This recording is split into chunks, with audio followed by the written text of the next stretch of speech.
ప్రేదల దేవుని అతి పరిశుద్ధ నామములో అందరికీ వందనములు. ఈ దినవాక్యము యోనా గ్రంథము 4వ అధ్యాయాన్ని ఒకసారి ధ్యానించుకుందాం. యోనా దీన్ని చూచి బహు చింతాక్రాంతుడై కోపగించుకొని, యెహోవా, నేను నా దేశమందుండగా ఇట్లు జరుగునని నేను అనుకుంటాను కదా, అందువల్లనే నీవు కటాక్షమును జాలిను బహుశాంతమును అత్యంత కృపయు గల దేవుడై ఉండి పశ్చాత్తపడి కీడు చేయక మానుదువని నేను తెలుసుకొని దానికి ముందుగానే తర్షీషునకు పారిపోదుని. నేను ఇక బ్రతుకుడి కంటే చచ్చుట మేలు, యెహోవా నన్ను ఇక బ్రతుకనీక చంపమని యెహోవాకు మనవి చేశాను. అందుకు యెహోవా, నీవు కోపించుట న్యాయమా అని అడిగిన. అప్పుడు యోనా ఆ పట్టణంలో నుండి పోయి దాని తూర్పు తట్టున బస చేసి అచ్చుట పందిలి ఒకటి వేసుకొని, పట్టణం నాకు ఏమి సంభవించునో చూచెదనని ఆ నీడన కూర్చుని ఉండగా, దేవుడైన యెహోవా సొర చెట్టు ఒకటి ఏర్పరిచి అతనికి కలిగిన శ్రమ పోగొట్టుటకై అది పెరిగి యోనా తలపైగా నీడ ఇచ్చినట్లు చేశాను. ఆ సొర చెట్టును చూచి యోనా బహు సంతోషించాను. మరుసటి ఉదయం మందు దేవుడు ఒక పురుగును ఏర్పరచగా అది ఆ చెట్టును తొలచినందున చెట్లు వాడిపోయాను. మరియు ఎండకాయగా దేవుడు వేడిమి గల తూర్పు గాలిని రప్పించాను. యోనా తలకు ఎండ దెబ్బ తగలగా అతడు సొమ్మసిల్లి బ్రతుకుడి కంటే చచ్చుట నాకు మేలనుకొనెను. అప్పుడు దేవుడు, ఈ సొర చెట్టును గురించి నీవు కోపించుట న్యాయమా అని యోనాను అడుగగా, యోనా, ప్రాణం పోవనంతగా కోపించుట న్యాయమే అనెను. అందుకు యెహోవా, నీవు కష్టపడకుండాను పెంచకుండాను ఒక రాత్రిలోనే పుట్టి పెరిగి ఒక రాత్రిలోగానే వాడిపోయిన ఈ సొర చెట్టు విషయంలో నీవు విచారపడుచున్నావే. అయితే 120,000 కంటే ఎక్కువై ఇప్పుడు ఎడమలు ఎరగని జనమును బహు పశువులను గల నీనివే మహాపురము విషయంలో నేను విచారపడవద్దా అని యోనాతో అన్న. దేవుడు తన వాక్యాన్ని దీవించునుగాక. ప్రార్థన చేసుకుందాం. ప్రేమామేడ కృపామేడ మాస్తుల కాడబోతుడు అయిన గొప్ప దేవ, మీ బంగారు పాదములకు వెళ్ళైన స్తోత్రాలు వందనాలయ్యా. ఈ చదవబడిన వాక్యముల మర్మాన్ని ప్రభా తండ్రి మేము గ్రహించి మేలు పొందడం కృప దయచేయమని వేడుకుంటున్నాం తండ్రి. ప్రభా తండ్రి నాయన, ఇదిగో ప్రభా ఈ ఉదయ కాలంలో తండ్రి నాయన ధ్యానించుండగా మీకు ఆప్దల ఉంచమని ప్రభా నాయన తండ్రి ఈ వాక్యాన్ని తండ్రి ఇదిగో ప్రభా మాతో మాట్లాడమని ప్రతి ఒక్కరిని ఆశీర్వదించమని వేడుకుంటే యేసుక్రీస్తు ఉన్నతమైన అతి పరిశుద్ధ నామములో వేడుకొని ప్రార్థన చేస్తున్నాం తండ్రి. ఆమేన్. ప్రియ దేవుని బిడ్డలారా, మనం యోనా గ్రంథాన్ని చూసినట్లయితే 4వ అధ్యాయాన్ని చదువుకున్నాం కదండి. మరి చదవబడిన వాక్యంలో మరి మనము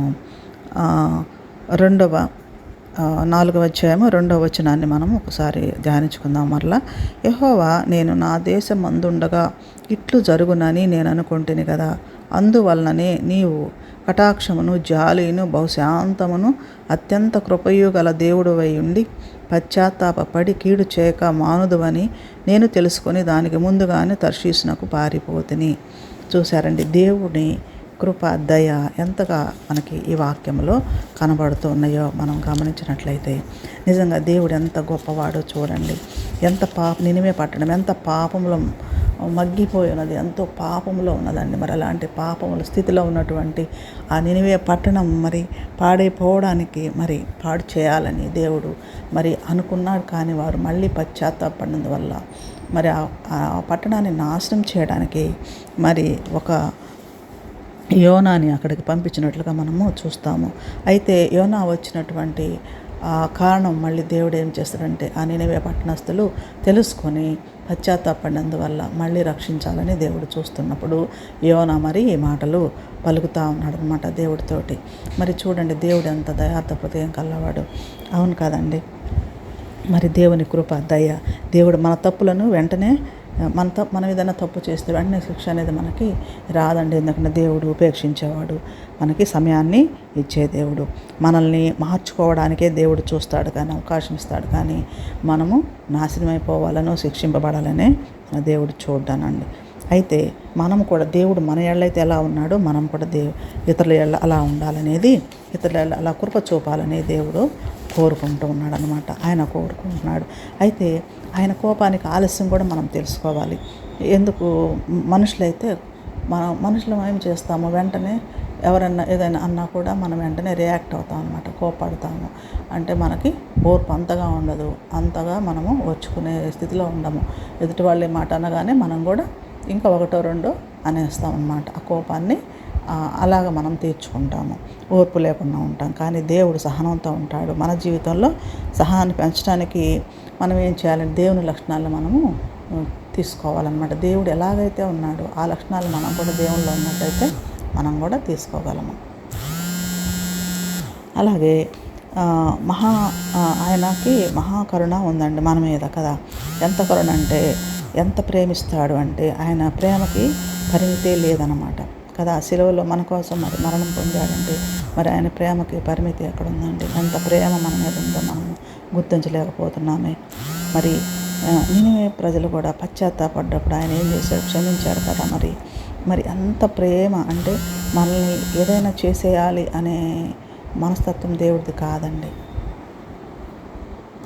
అయితే దేవుడు మనల్ని ఈ విధంగా చూసినట్లయితే ఎంతో మనల్ని ప్రేమిస్తాడు అనేది మనకి అర్థమవుతుంది అనమాట. ఎన్ని పాపాలు చేసినా, ఎన్ని తప్పులు చేసినా క్షమిస్తూ మరలా మనల్ని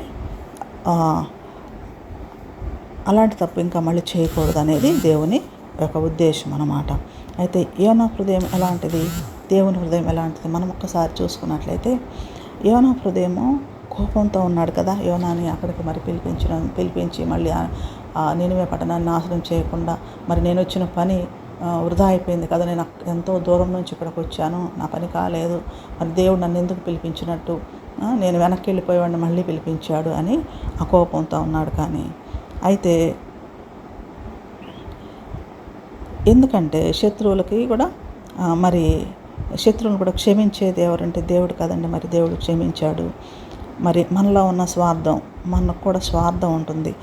మనం కూడా స్వార్థాన్ని చూపిస్తాం కానీ ప్రేమని చూపించలేమన్నమాట. నేను వచ్చిన పని కాలేదు కాబట్టి ఎందుకు వచ్చాను అని, అంతేగాని మరి వాళ్ళు పోనీలే పశ్చాత్తాపడడం వల్ల క్షమించబడ్డం వల్ల మరి అందరూ కూడా మరి నాశనం అయిపోకుండా మళ్ళా మంచిగా ఉన్నారనేది మనము గ్రహించుకోవాలి. అలా దేవుని ఆలోచనలోకి మనం కూడా రావాలండి. ఇలాగే దేవుడు మనల్ని కోరుకుంటున్నాడు. మనకు మంచిది కావాలి కానీ ఇతరులకు మనమైతే మంచిగా ఉండాలి. ఇప్పుడు సొర చెట్టు చూసాం కదండి, చదవబడిన వాక్యంలో సొర చెట్టు కాసేపు మరి వచ్చి అతనికి నీడనిచ్చింది, ఎండ నుండి మరి నీడనిచ్చేసింది, చాలా సంతోషపడ్డాడు. మళ్ళీ వెంటనే అది ఎండిపోగానే మరి ఎండ రాగానే మళ్ళీ కోపపడ్డాడు కదా. మరి చిన్నదానికి మనం తట్టుకోలేకపోతే మరి మనం తట్టుకోలేము, చాలా బాధపడతాము, కోపపడతాము, ఈర్ష్యపడతాము, ఇవన్నీ మన దగ్గర ఉంటాయి.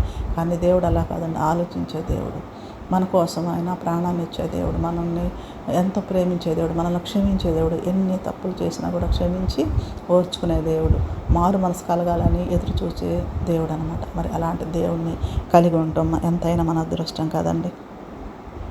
మనం ఎలా మరి దేవుడు నన్ను క్షమించినట్లు నేను కూడా ఇతరులను క్షమించాలని మనము అనుకోవాలి. కానీ మరి మనం ఇతరులను క్షమించినట్లయితే దేవుడు మనల్ని ఎలా క్షమిస్తాడండి? క్షమించలేడు కదా. మరి అందుకోసమని మరి దేవుడు మనల్ని ఎలాగైతే క్షమిస్తున్నాడో మనం కూడా ఇతరులని అలాగే క్షమించాలి. మనం దేవునికి వచ్చే కోపం మన మీద, ఎన్నో పాపాలు తప్పులు చేసినప్పుడు మన మీద ఎంతో కోపం రావచ్చు. కానీ ఆ కోపాన్ని కూడా దేవుడు మరి ఏం చేస్తున్నాడు? సహనంతో ఉంటున్నాడు కదండి. ఎందుకంటే నా బిడ్డ ఇంకా మారుతుంది అని సహనంతో ఉంటున్నాడు కదా. మరి ఇతరుల పట్ల కూడా మనం ఏం చేయాలి? అలాగే దయ చూపటంలో మనం కూడా మరి అలాగే ఉండాలి. దేవుడు ఎలాగైతే మన మీద ఉన్నాడు, దయ కలిగి, ప్రేమ కలిగి, క్షమ కలిగి, అలాగే ఇతరుల మనం కూడా ఉండాలని దేవుడు కోరుకుంటున్నాడండి. మరి ప్రియ దేవుని బిడ్డలారా, మనం చూసినట్లయితే ఇప్పుడు చదవబడిన వాక్యంలో మనం గమనించింది ఏంటంటే ఎంత ఉగ్రత, మరి ఆ నినివే పట్టణం మీదకి ఎంత ఉగ్రత అంటే మొత్తం పట్టణాన్ని నాశనం చేయాలనే కదా మరి యోనాను పంపించి మరి వెనక్కి వెళ్ళిపోయిన వాడిని మళ్ళీ ఇక్కడికి రప్పించి మరి చేసిన మరి మన దేవుడు. మరి అలాంటి దేవుడు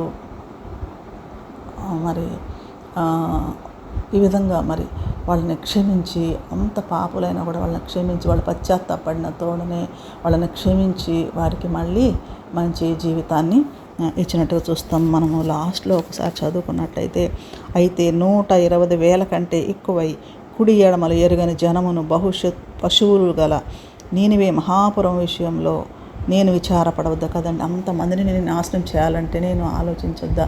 పశ్చాత్తాపడ్డారు కదా, పోనీ వదిలేస్తాము, మళ్ళీ వాళ్ళు పశ్చాత్తాపడి మంచిగా ఉంటున్నారు. దేవుడు కోరుకునేది అదేనండి. మనం పాపం చేసి మనం వెనుదిరిగి చూడకుండా, మళ్ళీ పాపంలో నుంచి మనం బయటకు వచ్చేసి వెనుదిరిగి చూడకుండా దేవుని చెంత మనం ఉన్నట్లయితే దేవుడు ఎంతో సంతోషపడేవాడుగా ఉంటాడండి. మన ఏళ్ళ కృపను చూపేవాడుగా, దయను చూపేవాడుగా ఉంటాడు కదండి. మరి అలాంటి దేవుణ్ణి, మరి ఆయన్ని మనము తండ్రిగా చేర్చుకోవాలి కదండి. ఆయన మనల్ని బిడ్డలుగా చేర్చుకుంటున్నప్పుడు ఆయన్ని మనం తండ్రిగా చేర్చుకోవాలి. మన దేవుడు ఏకైక దేవుడు. మరి అలాంటి దేవుడిని కలిగి ఉండటం ఎంత అదృష్టం కదండి. మరి ఎంతో క్షమించే దేవుడు ఈ లోకంలో. మరి ఏ పాపం చేయకపోయినా కూడా నిందలు వేసి, అపనిందలు వేసి, మరి వాళ్ళని క్షమించకుండా, చిన్నదాన్ని కూడా క్షమించకుండా అవమానపరుస్తూ దూషణ మాటలు మాట్లాడుతూ ఉంటుంటారు. మరి ఇవన్నిటికంటే, ఈ లోకంలో జరిగేటువంటి ఇవన్నిటికంటే కూడా మరి దేవుడు, మరి ఆయన చూపించే ప్రేమలో మనం ఎంత ఇదిగా ఉండాలి. ఏ స్వార్థం కూడా లేకుండా నిస్వార్థమైన ఆ ప్రేమ, ఆ క్షమాపణ, మరి ఆ దయాగుణాన్ని చూసి మనము ఎంతగానో మనము దేవునిలో ఉండాలండి. మరి ఆయన కలిగి జీవించడం ఎంతైనా ధన్యత కదా మనకి, మన కుటుంబానికి ఆశీర్వాదము.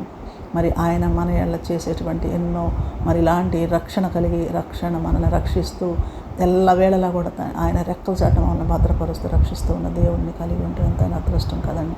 మరి దేవుడు కోరుకుంటుంది అదే కదా. ప్రియమైన దేవుని బిడ్డలారా, మరి దేవుడు మరి చేసిన విధంగా ఆయన దయని, ఆయన క్షమని, ఆయన మరి సహనంతో ఎలా ఉన్నాడు అలాగే మనం కూడా ఉండాలని దేవుడు కోరుకుంటూ ఉన్నాడు.